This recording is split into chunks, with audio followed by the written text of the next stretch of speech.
నమస్కారం, శివాభి న్యూస్ కి స్వాగతం. నా పేరు సురేష్ బాబు. ఈనాటి వార్తల్లోని ముఖ్యాంశాలు.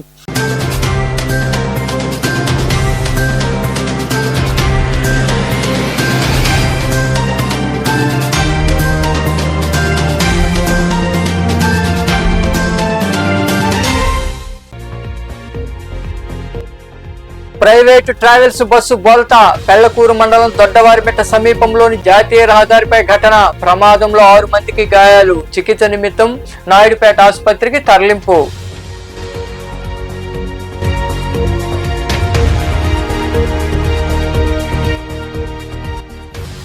రైతులు పంటలు పండించే విధానంలో మార్పు తీసుకురావాలి. ముత్తుకూరు మండలం వల్లూరు గ్రామ గిరిజన కాలనీలో రైతులకు సూక్ష్మ పోషకాలు పనిముట్లు అందజేసిన సర్వేపల్లి ఎమ్మెల్యే సోమిరెడ్డి చంద్రమోహన్ రెడ్డి.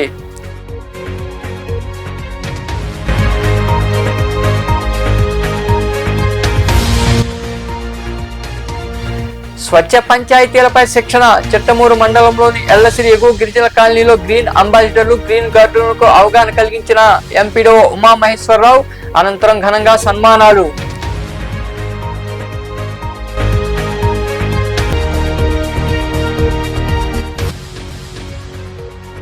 వరసిద్ధి వినాయకుడికి విశేష పూజలు. మనుగోలు మండలంలోని కొండూరు సత్రం గ్రామంలో వెలిసిన వినాయక దేవాలయంలో జరిగిన అభిషేకాలు, పూజలో పాల్గొని స్వామివారిని దర్శించుకున్న భక్తులు. పెళ్లకూరు మండలంలోని దొడ్లవారిమెట్ట సమీపంలో జాతీయ రహదారిపై ప్రైవేటు ట్రావెల్ బస్సు బోల్తా పడింది. ఈ ప్రమాదంలో 6 మంది ప్రయాణికులకు గాయాలయ్యాయి. ఈ మేరకు పోలీసులు కేసు నమోదు చేసి దర్యాప్తు చేస్తున్నారు. విజయవాడ నుంచి బెంగళూరుకు 21 మంది ప్రయాణికులతో అతివేగంగా వెళ్తున్న ప్రైవేటు ట్రావెల్స్ బస్సు మార్గం మధ్యలో ఒకసారిగా బోల్తా పడింది. పెళ్లకూరు మండలం దొడ్డవారిమెట్ట వద్ద ఉన్న జాతీయ రహదారిపై ప్రమాదం చోటు చేసుకుంది. ఈ ప్రమాదంలో బిఆర్ అంబేద్కర్ కోనసీమ జిల్లా మల్కీపురం గ్రామానికి చెందిన శ్రీనివాసులు, వేలూరుకి చెందిన శ్రీనివాసులు, గుంటూరుకు చెందిన మల్లేశ్వరి, అంజమ్మ, షణ్ముఖనాథ్, ఈశ్వరరావులకు స్వల్ప గాయాలయ్యాయి. ఇది గుర్తించిన స్థానికులు చికిత్స నిమిత్తం క్షతగాతులు నాయుడుపేట ప్రభుత్వ ఆసుపత్రికి తరలించారు. ఈ మేరకు ఎస్ఐ నాగరాజు ఘటనా స్థలిని పరిశీలించి కేసు నమోదు చేసి దర్యాప్తు చేపట్టారు. పంటలు పండించే విధానంలో రైతులు మార్పులు చేయాలని సర్వేపల్లి ఎమ్మెల్యే సోమిరెడ్డి చంద్రమోహన్ రెడ్డి సూచించారు. నెల్లూరు జిల్లా ముత్తుకూరు మండలంలోని వల్లూరు గ్రామ గిరిజన కాలనీలో రైతులకు సూక్ష్మ పోషకాలు పనిముట్లను ఆయన చేతుల మీదుగా అందజేశారు. ముత్తుకూరు మండలంలోని వల్లూరు గ్రామ గిరిజన కాలనీలో సర్వేపల్లి ఎమ్మెల్యే సోమిరెడ్డి చంద్రమోహన్ రెడ్డి పర్యటించారు. ఆయనతో పాటు సెగల్ ఫౌండేషన్ ప్రతినిధులు రైతులకు సూక్ష్మ పోషకాలు పనిముట్లను అందజేశారు. ఈ సందర్భంగా ఎమ్మెల్యే సోమిరెడ్డి చంద్రమోహన్ రెడ్డి మాట్లాడుతూ కార్గిల్ ఫామ్ ఆయిల్ పరిశ్రమ ప్రతినిధులు సిఎస్ఆర్ నిధుల ద్వారా 27 గిరిజన ఇళ్లను నిర్మించేందుకు ముందుకు రావడం హర్షించదగ్గ విషయమని తెలిపారు. రైతులు పంటలు పండించే విధానంలో మార్పులు చేయాలని సూచించారు. రసాయన ఎరువులు వీడి సూక్ష్మ పోషకాల ప్రాముఖ్యత ఇవ్వాలని, సిఎస్ఆర్ నిధులతో గిరిజనుల కాలనీలను అభివృద్ధి చేస్తామని వారు తెలిపారు. వైకాపా హయాంలో దోచుకో తప్ప అభివృద్ధి ఏమీ సాధించలేదని సోమిరెడ్డి విమర్శించారు. అక్కడ ఈత కొట్టాల్సి వచ్చింది. డబ్బులుంటే వాళ్ళేమో ఎత్తుగా కట్టేసుకున్నారు, వాళ్ళేమో ఏడ లోపల ఉన్నారు. గిరిజనులు వాళ్ళ ఒక అడుగు కూడా వాళ్ళ సొంత డబ్బులతో పెంచుకోలేరు. ఇప్పుడు మనం బాబు గారు ముఖ్యమంత్రి అయిన తర్వాత చంద్రబాబు నాయుడు గారు ఆయన 2,30,000 బాబు గారు 2018-17లో చేసి ఉంటే ఆయన రావటం ఎవరైనా మన బిడ్డ జగనన్న 50,000 కోతేసి వాళ్ళు గిరిజనులు అయితే నాకేమి, హరిజనులు అయితే నాకేమి 1,80,000. అప్పుడేమో మీ బిడ్డని నా ఎస్సీలు నా ఎస్టీలు అన్నాడు, 50,000 కోతేసాడు. ఇప్పుడు మళ్ళీ బాబు గారు వచ్చి గిరిజనులకి 75,000 పెంచాడు. 1,80,000 నుంచి 2,55,000. ఎస్సీలకి బీసీలకి గ్రామ నాయకులు దగ్గరుండి వాళ్ళకి కట్టించాల్సిన బాధ్యత. 2,50,000తో కంఫర్టబుల్గా ఇల్లు వస్తుంది. మరి లోపల ఇప్పుడు ఆ ఇల్లు చూసాను, బేస్మెంట్ ఎక్కడో ఉంది. కొంచెం ఒక 2 అడుగులు పెంచుకొని బేస్మెంట్ కింద ఫ్లోరింగ్ చేసుకుంటే వాళ్ళకి ఉపయోగపడుతుంది. అట్లా రోడ్డు సంగతి ఏందో ఎస్టిమేట్ వేయించండి, ఏం చూస్తాం, ఇమీడియట్గా శాంక్షన్ చేయిస్తాం. ఎస్సీలు మిగతా బీసీలు కూడా అందరికీ ఇల్లు శాంక్షన్ అయ్యి ఉండే. హౌసింగ్ మీకు అసలు ఒక బాధ్యత ఉండాలి. నేను తహసీల్దార్కి ఎంపీడీఓకి చెప్తుండా, నేను ఏ ఊరికి వచ్చినా ఇప్పుడు ఇక్కడికి వచ్చాను, ఏం హౌసింగ్ వాళ్ళు మొత్తం ఇన్నిళ్ళు ఒక నోటీస్ ఏం పోద్ది. 100% రైతులది భూసార పరీక్షలు చేయించాం.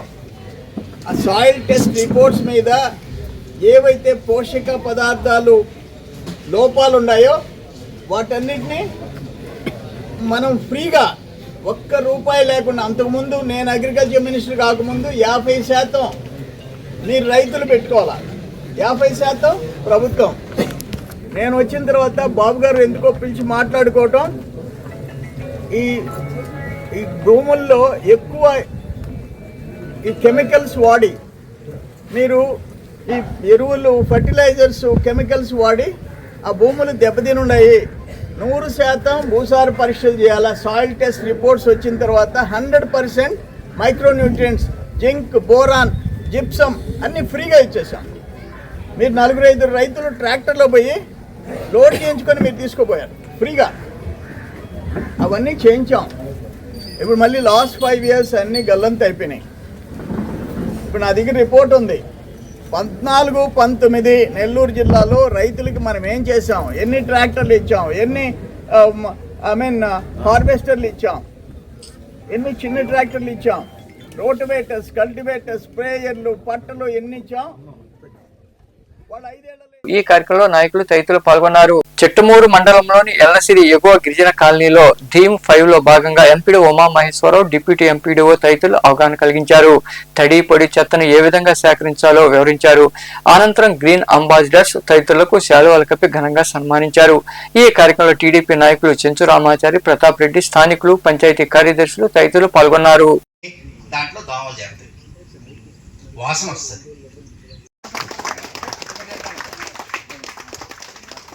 కొట్టాలా, మనం పెద్దోళ్ళమే కదా, మన చప్పట్లు ఉత్సాహంగా ఉండాలి. ఈ ఊర్లో జరిగింది కాబట్టి ఈ క్లాప్ మిత్రాలను సన్మానించడం మన చేసేదానికి వీటిని వాటిలో సెట్ చేసుకునేదానికి మాత్రమే. కాబట్టి మీకు ఇక్కడ వాళ్ళు ఏం చేస్తున్నారు అనేది మీరు తెలుసుకోవాలి. అదేవిధంగా వాళ్ళకి మీది కూడా మీది ఎలా చేస్తే బాగుంటుందేమో మీ ఊర్లో అనేటువంటి అంశాలు కూడా మీది కూడా నేర్పించాలి. అప్పుడు మాత్రమే మీ దగ్గర ఒక సమన్వయం అనేది వస్తుంది. ఇంకా మీ పనిని మీరు ఎలా మెరుగ్గా చేయాలా అనేటువంటి అభిప్రాయాన్ని మీరు ఒకరికొకరు షేర్ చేసుకోవాలి, పంచుకుంటే బాగుంటుందనే ఉద్దేశంతో ఒక చెత్త నుండి సంపద తయారీ కేంద్రంలో ఈ ప్రోగ్రాం ఆర్గనైజ్ చేయడానికి మన గౌరవ ముఖ్యమంత్రి వర్యులు శ్రీ నారా చంద్రబాబు నాయుడు గారు కానీ, డిప్యూటీ సీఎం పవన్ కళ్యాణ్ గారు అంతా కూడా మనకి ప్రోగ్రాం డిజైన్ చేశారు. కాబట్టి ఈ అవకాశాలు అప్పుడప్పుడు ఇలా వచ్చినప్పుడు అందరూ కూడా నేర్చుకోవడానికి సిద్ధంగా ఉండాలి.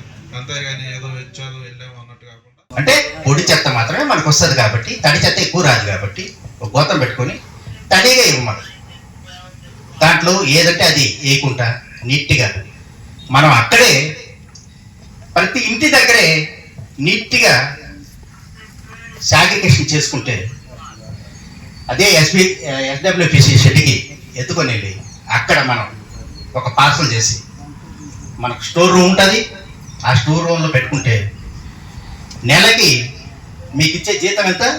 ₹6,000. అదే మీరు అమ్ముకొని ఆ ₹10 వస్తే కూడా మీకు ఇవ్వచ్చు, మెటీరియల్ పెట్టుకోవచ్చు. ఇప్పుడు ట్రాక్టర్ ఉంది, ట్రాక్టర్కి టైర్ పంచర్ అయింది, పంచర్కి వాడుకోవచ్చు. పెట్రోల్ పంచాయతీ, డీజిల్కి పంచాయతీ వాడుతుంది. ఇట్లాంటి చిన్న చిన్న ఏదైనా వస్తువులు పోయినప్పుడు మనం వాడుకోవచ్చు, మీకు ఇవ్వచ్చు. రాష్ట్రంలో రైతులు పండించిన పంటలకు గిట్టుబాటు ధర లేక నిరాశ నిస్పృహలో కూరుకుపోతుంటే ఈ ప్రభుత్వంకు చెమ కుట్టినట్లయినా లేదని వైకాపా నెల్లూరు జిల్లా అధ్యక్షుడు కాకాని గోవర్ధన్ రెడ్డి విమర్శించారు. నెల్లూరులో ఏర్పాటు చేసిన సమావేశంలో ఆయన మాట్లాడుతూ పత్తి, వేరుశెనగ, మొక్కజొన్న రైతులకు గిట్టుబాటు ధర లేదన్నారు. మొన్నటి తుఫాన్లో పల్నాడులో 54,000 ఎకరాల్లో పంట నష్టం జరిగిందని అంచనా వేశారని, చివరకు దాన్ని 3,900 ఎకరాలకు కుదించేశారని ఆయన మాట్లాడారు. రైతులు పండించినటువంటి పంటలకి గిట్టుబాటు ధర లేక తీవ్రమైనటువంటి నిరాశ నిస్పృహల్లో కూరుకుపోతుంటే ప్రభుత్వానికి చీమ కుట్టినట్టయినా లేకుండా అసలు తాము పట్టి పట్టినట్టుగా రైతుల పట్ల, వ్యవసాయం పట్ల వ్యవహరించడం అనేటువంటిది ఎంత నిర్లక్ష్య భావం రైతుల పట్ల వ్యవసాయం పట్ల ఉందనేటువంటిది ఈ ప్రభుత్వానికి చంద్రబాబుకి ప్రత్యేకంగా చెప్పాల్సినటువంటి అవసరం లేదు. ఒకసారి చూస్తే పత్తి, వేరుశనగ, మొక్కజొన్న ఇవి ప్రధానంగా వేసినటువంటి పంటలతో పాటు ఈ పంటలకు సంబంధించి కూడా రైతులకు ఎక్కడా కూడా గిట్టుబాటు ధర వచ్చేటువంటి పరిస్థితి కనిపించటం లేదు. ఒక పక్క ధరలో పతనమై రైతులు తీవ్రమైనటువంటి ఇబ్బందులు పడుతుంటే కనీసం వాళ్ళ కష్టాల గురించి పట్టించుకోకుండా పబ్లిసిటీకి ప్రాధాన్యం ఇస్తూ ఆర్భాటపు ప్రచారాలు చేసుకుంటూ లేనిపోనివన్నీ కల్పించుకుంటూ తనకు తాను చాలా గొప్పవాడనని చెప్పి ఆపాదించుకుంటూ ఇటు పరిపాలనని రైతులని పూర్తిగా గాలికి వదిలేసినటువంటి పరిస్థితి ఈరోజు మనం కూటమి ప్రభుత్వంలో చూస్తున్నాం. ప్రభుత్వం నుంచి చేయూత కరువై రైతులు తల్లడిల్లిపోతున్నటువంటి పరిస్థితుల్లో అతివృష్టి, అనావృష్టి, వర్షాభావ పరిస్థితులు, ఓ పక్క రైతులు అప్పులు ఊబులో కూలుకుపోయి ఆత్మహత్యల వైపు ఈరోజు మొగ్గు చూపించేటువంటి దుస్థితి అన్నపూర్ణ లాంటి ఆంధ్ర రాష్ట్రంలో ఏర్పడడం కూటమి ప్రభుత్వ వైఫల్యం అని చెప్పి ఈ సందర్భంగా తెలియజేస్తున్నాను. అందుకనే ఈరోజు జగన్మోహన్ రెడ్డి గారు ముఖ్యమంత్రిగా ఉన్నప్పుడు అనేక సందర్భాల్లో చెప్పాం, అనేక రకాలైనటువంటి వ్యవసాయానికి సంబంధించి కానీ రైతాంగానికి సంబంధించి కానీ విప్లవాత్మకమైనటువంటి సంస్కరణలు తీసుకొచ్చారు. ఆ సంస్కరణలు రైతులకి మంచి ఫలితాలను ఇచ్చాయి. ఆ వ్యవస్థలన్నింటినీ కూడా ఈరోజు ఒక్కొక్కటిగా చంద్రబాబు నాయుడు జగన్మోహన్ రెడ్డి గారికి ఎక్కడ పేరు వస్తుందో అనేటువంటి ఆలోచనతో వాటన్నిటినీ ఈరోజు అటకెక్కించడానికి చంద్రబాబు నాయుడు ప్రయత్నం చేస్తున్నాడు. ఎన్నో చంద్రబాబు నాయుడు ఉద్దేశం ఏ విధంగా ఉంది అంటే, ఏదైనా చిన్న కార్యక్రమం ఏర్పాటు చేయడం, అలాగే ఒక ఆకుపచ్చ కండువ వేసుకొని రావడం, ఆ ఆకుపచ్చ కండువ వేసుకొని రావడమే నేను రైతులకు ఇచ్చినటువంటి వరం, అది వేసుకోవడమే నేను రైతుల పాలిట ఉన్నానని చెప్పి భావం కలిగించడానికి ప్రయత్నం చేస్తున్నాడు తప్ప రైతులను ఆదుకోవాలన్నటువంటి తపన, తాపత్రయం ఎక్కడా కూడా చంద్రబాబు నాయుడికి మచ్చుకు కూడా కనిపించడం లేదు. ఒక సంవత్సరం 20,000 ఎగ్గొట్టావు, నీ నోటితోనే కదా చెప్పావు. కేంద్ర ప్రభుత్వంతో సంబంధం లేకుండా 20,000 రూపాయలు ఇస్తానని చెప్పి వైద్య కళాశాల ప్రైవేటీకరణకు వ్యతిరేకంగా వైకాపా చేపట్టిన కోటి సంతకాల సేకరణ కార్యక్రమంలో భాగంగా పొంగనూరు ఎమ్మెల్యే పెద్దిరెడ్డి రామచంద్రారెడ్డి, రాజంపేట ఎంపీ మిథున్ రెడ్డి ఆదేశాల మేరకు నియోజకవర్గంలో సంతకాలు పూర్తి చేశారు. ఈ సందర్భంగా పూర్తయిన సంతకాలకు సంబంధించిన వివరాలను పెద్దిరెడ్డి రామచంద్రారెడ్డికి నాయకులు అందజేశారు. ఈ కార్యక్రమంలో పొంగనూరు, మదనపల్లి నియోజకవర్గాల పరిశీలకులు అనీషారెడ్డి, మాజీ ఎంపీ రెడ్డప్ప తదితరులు పాల్గొన్నారు. అందరూ కూడా పూర్తి స్థాయిలో పనిచేసి ఇప్పటికే అన్ని కూడా పూర్తి చేశారు. తప్పకుండా మనం రాష్ట్రంలోనే మన రాయలసీమ జిల్లాలే ముందుంటాయని కూడా మీకు ఈ కార్యక్రమాన్ని మనం ఈ కోటి సంతకాల ఉద్యమం అనేది మీకు అందరూ కూడా చెప్పారు, ప్రత్యేకించి ఏం లేదు. ఈ రాష్ట్రంలోనే కాదు, ఇతర రాష్ట్రాల్లో కానీ మన భారతదేశంలో ఏ ముఖ్యమంత్రి కూడా 4 సార్లు 5 సార్లు ముఖ్యమంత్రి అయిన వాళ్ళు కూడా చంద్రబాబు నాయుడు ప్రయత్నం చేస్తా ఉన్నాడు. ఈ ప్రయత్నాన్ని రాష్ట్రంలో అందరూ కూడా వ్యతిరేకిస్తా ఉన్నారు. రాష్ట్రంలో అందరూ కూడా తెలుగుదేశం పార్టీ మద్దతుదారులు కూడా మన కోటి సంతకాల ఉద్యమంలో సంతకాలు పెట్టారు. ఇదంతా కూడా పేదల కోసం ఈయన చేస్తా ఉంటాడు. పేదలు సులభతరంగా డాక్టర్లు వేయడానికి ఈ ప్రయత్నం చాలా పెద్ద ఎత్తున చేశాడు. మరి దీన్ని మనం అందరూ కూడా సమర్థించాలా, దీనికి మద్దతు ఇవ్వాలని చెప్పి ప్రతి ఒక్కరు కూడా అనుకునే ఈ రోజు కోటి సంతకాల ఉద్యమం సక్సెస్ఫుల్ గా పూర్తి అయిందని కూడా మీకు మనం చేస్తా ఉన్నాను. దీంట్లో నా ప్రయత్నము ఏదో చెప్పడం తప్ప నేను వచ్చి ఏ గ్రామంలోనూ తిరగలేదు, ఏ మండలంలోనూ తిరగలేదు. చాలా శ్రద్ధ తీసుకొని చేయబట్టే మనం అందరికంటే ముందు దీన్ని సాధించుకోగలిగాం. ఈ నెల ఇవన్నీ కూడా పూర్తి చేశాం కాబట్టి ఇందాక భాస్కర్ రెడ్డి చెప్పినట్లు ఈ ఫోన్ నంబర్లన్నీ కూడా మనం డిజిటలైజ్ చేసి సెంట్రల్ ఆఫీస్కి పంపిస్తాం. ఎప్పుడైనా ఆయన మాట్లాడాలనుకుంటే కాన్ఫరెన్స్ కాల్లో ఈ ఫోన్ నంబర్లకు అంతా కూడా ఫోన్ చేసి జగన్మోహన్ రెడ్డి గారి నేరుగా మనందరితో కూడా మాట్లాడే పరిస్థితి ఉంటుందని కూడా మీకు మనం చేస్తా ఉన్నాను. తగ్గి దగ్గరే పరిస్థితి ఉంటుంది కాబట్టి ఆయన కూడా దీన్ని సంతోషంగా స్వీకరిస్తా ఉన్నారు. మరి ఇంతకు ముందే చెప్పాను నేను, కార్యకర్తలు ఏ గ్రామానికి సంబంధించిన వారు ఉన్నారో ఆ గ్రామంలో ఏ కార్యక్రమం, ప్రభుత్వ కార్యక్రమం జరిగిన సంక్షేమ పథకాలు కానీ అభివృద్ధి కార్యక్రమాలు కానీ వారి ఆధ్వర్యంలోనే వారి ఆలోచన ప్రకారం వాళ్ళు ఏం చెప్తే అవి చేసే పరిస్థితి మనం తీసుకొచ్చేదే కాకుండా మన నాయకుడే ఇప్పటికి చాలా సార్లు ఈ విషయం, నేను చెప్పిన విషయమే ఆయన అనేక సార్లు చెప్పారు. కార్యకర్తలకు ముఖ్యంగా ఇంపార్టెన్స్ ఇస్తాం, వాళ్ళు చెప్పినవే చేస్తామని చెప్పి.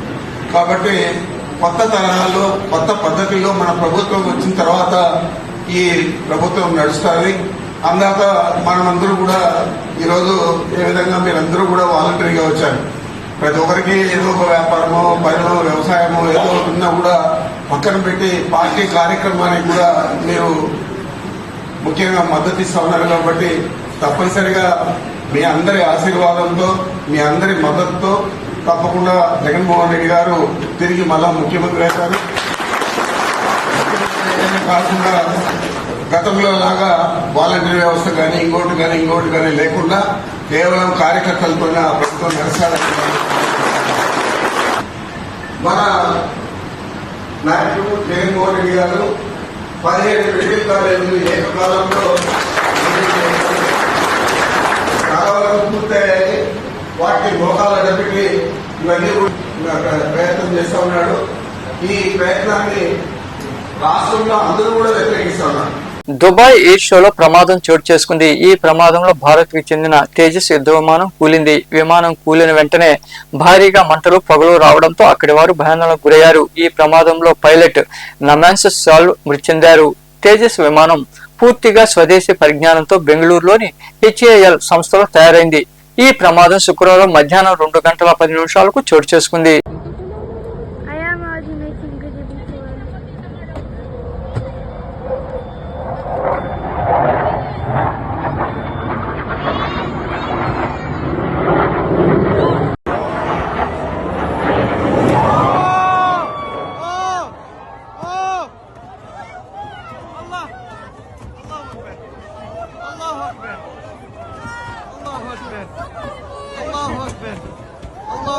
మరుబోలు మండలంలోని కుండూరు సత్రం గ్రామంలో వెలసి ఉన్న శ్రీ వరసిద్ధి వినాయక స్వామి దేవాలయం వద్ద శనివారం స్వామివారికి అభిషేకాలు ప్రత్యేక పూజలు జరిగాయి. ఈ సందర్భంగా స్వామివారిని వివిధ రకాల పుష్పాలతో అలంకరించారు. భక్తులు విరివిగా పాల్గొని స్వామివారిని దర్శించుకుని తీర్థ ప్రసాదాలు స్వీకరించారు. ఉభయదాతలుగా ఆవుల రమేష్ యాదవ్, కృష్ణవేణి, వారి కుమారులు ఆవుల తులసీరామ్ యాదవ్, లావణ్య, ఆవుల జగదీష్ యాదవ్, మౌనిక దంపతులతో పాటు వారి కుటుంబ సభ్యులు వ్యవహరించారు. సంయోజినో ధ్యాయంతి నిత్యం గణాధిన్ పూర్వముచ్యవారం నాల్సంధా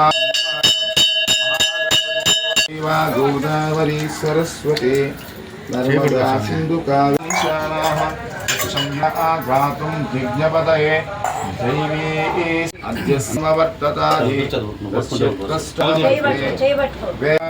భద్రం పశ్యేమాక్షిపి హరిదాతుః ఓం ఔదపచ్చాత్ అవత పురస్తాత్ అవోత్తరా యజ్ఞమతన్వత వసంతోస్యాశిధానే బాహురాజన్యకృతః ఊర్లో అజాయతాః విక్రామృతో శాసనానశనే హవే తస్మా మౌనిక నామదేశ్యాః వెంకటనాగమహిత్ నామదేశ్య ఐశ్వర్యావిధర్మహానదగామ్య మోక్షచిత్తమనోవాంఛ ఇష్టకవింగమీనాముపమస్త్రవస్తవం జ్యేష్ఠరాజ గడిగ్రాల గోత్రోద్భవ్యాః యజమాని రమేష్ నామది స్మృతినామ కృష్ణమై రెండు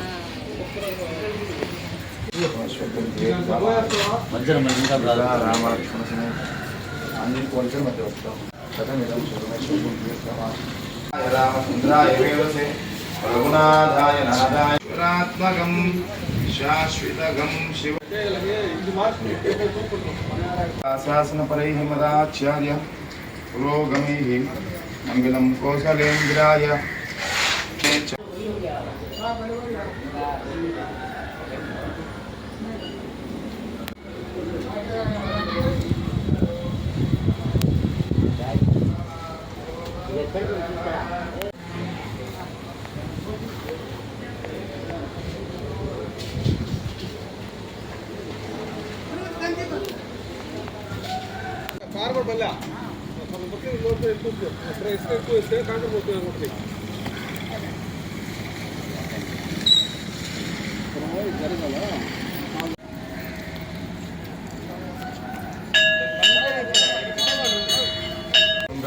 బలసారవక్షమాశకం శోకనాశనమామి విఘ్నేశ్వరపాదమంగళాంబరాధపతే గణపతే ప్రమదపతే నమస్తం భోదరాయ ఏకదంతాయ విఘ్నవినాశినే శివసుతాయ సహస్రమాదేవి శతమూల శతాంకు సర్వాంకాతమే భాగం భూభాగ్యశక్తినాశిని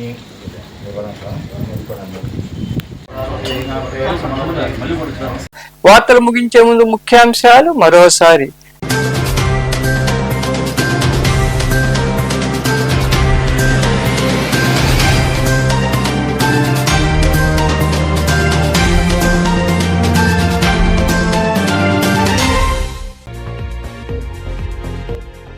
ప్రైవేటు ట్రావెల్స్ బస్సు బోల్తా పెళ్లకూరు మండలం దొడ్డవారిపేట సమీపంలోని జాతీయ రహదారిపై ఘటన. ప్రమాదంలో 6 మందికి గాయాలు. చికిత్స నిమిత్తం నాయుడుపేట ఆసుపత్రికి తరలింపు.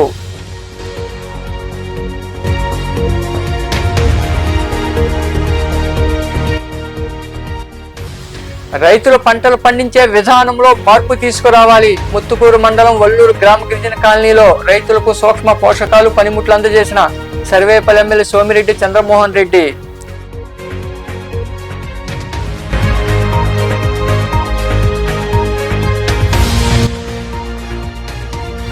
స్వచ్ఛ పంచాయతీలపై శిక్షణ. చిట్టమూరు మండలంలోని ఎల్లసిరి ఎగువ గిరిజన కాలనీలో గ్రీన్ అంబాసిడర్లు గ్రీన్ గార్డులకు అవగాహన కలిగించిన ఎంపీడో ఉమామహేశ్వరరావు. అనంతరం ఘనంగా సన్మానాలు.